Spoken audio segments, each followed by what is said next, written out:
The LGBTQ plus Pride movement champions values of openness, individuality, acceptance, and love.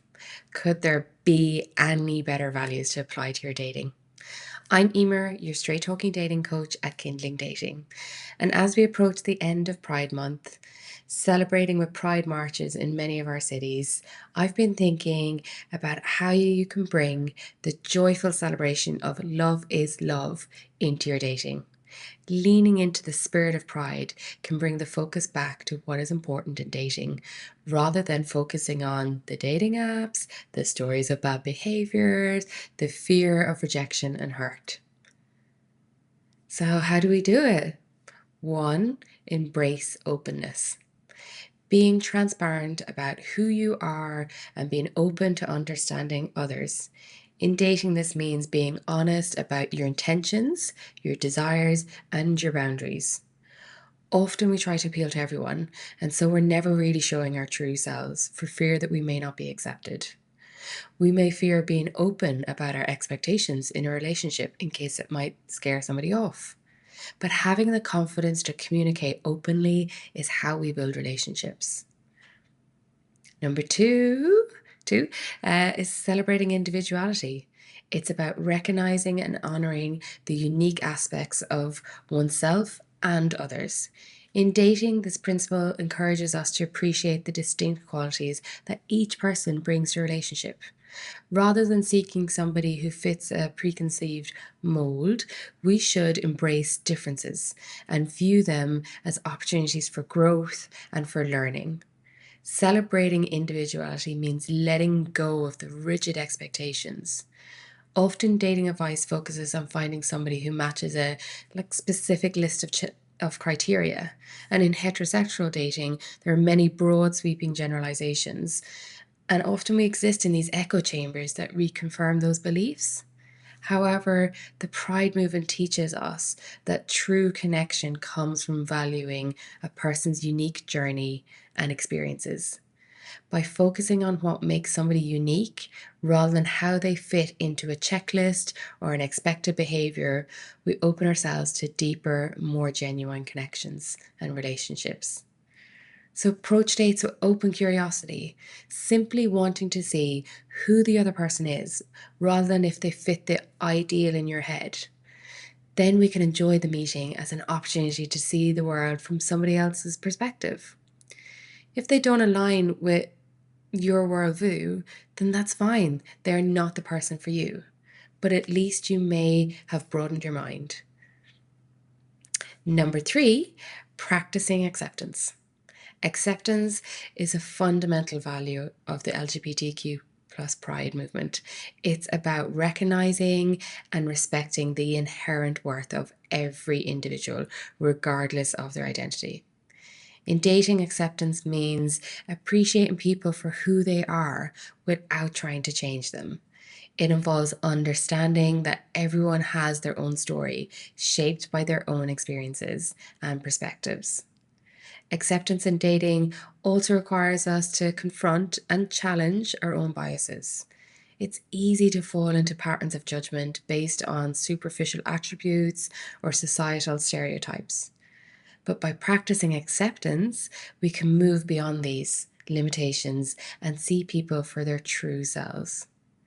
This creates a more inclusive and compassionate dating environment where everyone feels valued and respected. When it comes to online dating, these judgments on the superficial attributes really come to the fore as we seek to assess if people, based on the limited information that we see on their profiles. We're using job titles or education level to decide if you'll be compatible intellectually. But it's worth remembering that not everybody has the same opportunities in life. The most intelligent person I know worked for most of their life as a postman. The happiest person that I've seen today so far is the bin man who gives us a massive wave and hello every time I walk past my kids. Accept that you cannot assess compatibility with somebody through a two-dimensional app. You have to meet them in person. And number four, fostering love. At its heart, the Pride movement is about love. love for yourself and for others. This principle is crucial in dating, where the ultimate goal is to form a loving, supportive relationship. So, fostering love involves being kind and compassionate both to yourself and to your potential partner. It means creating a space where love can flourish, free from fear and judgment. Self-love is as important aspect of this. The Pride movement emphasizes the importance of loving yourself, despite societal pressures to conform. In dating, this means being confident in who you are and what you bring to a relationship. It's about setting healthy boundaries and not settling for less than you deserve. Equally important is extending love to others. This involves active kindness, empathy, and support. It's about being there for your partner, potential partner, through the ups and downs and working together to build a strong, loving relationship. This can feel really tricky, especially in like the early stages of a relationship or dating where you're not quite sure how you fit into each other's lives or what your defining yourselves are, how to communicate with each other. So just aim to lean into love and think of the opportunities for connection rather than fear and trying to protect yourself from hurt. And 5, more awareness. There is also a darker side to why pride is needed. It's needed to raise awareness for the issues faced by the LGBTQ plus community. It's needed because, according to a health report by Stonewall, 52% of LGBT people said they've experienced depression. 46% of trans people and 31% of LGBT people who aren't trans have thought about suicide. This reminds us that we never know what struggles a person is dealing with. We do not know what their experiences they have had to overcome, what darkness they may be battling with. In my 20s, I really fancied this guy in the same kind of wider circle as us, and I thought he was really hot, but he was never particularly chatty. It never occurred to me that he may have been shy or suffering from social anxiety. I just assumed because he was so good looking, he was arrogant. My teenage blueprint was that I wasn't one of the cool gang, so I just saw that he thought I wasn't cool enough to engage with. I never stopped to question his perspective. We naturally tend to see others' behavior as a reflection on us, but it's not. It's driven by what they are trying to manage. Maybe the person that ghosted you simply couldn't be more social that day.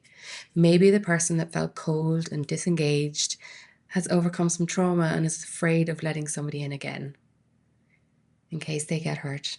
Try to be empathetic and give people the space to show their true selves. To bring these lessons into your dating, start by being open and honest in your interactions. Communicate your feelings and listen actively to the other person. Celebrate what makes each of you unique and appreciate the diversity that each person brings to a relationship. And practice acceptance by challenging your own biases and embracing the full spectrum of human experience. Recognize that everyone is on their own journey and that each relationship will have its own unique dynamics. Prioritize love, cultivate self-love, and extend compassion to others. Let me know in the comments if there's anything you will change in how you're showing up in your dating.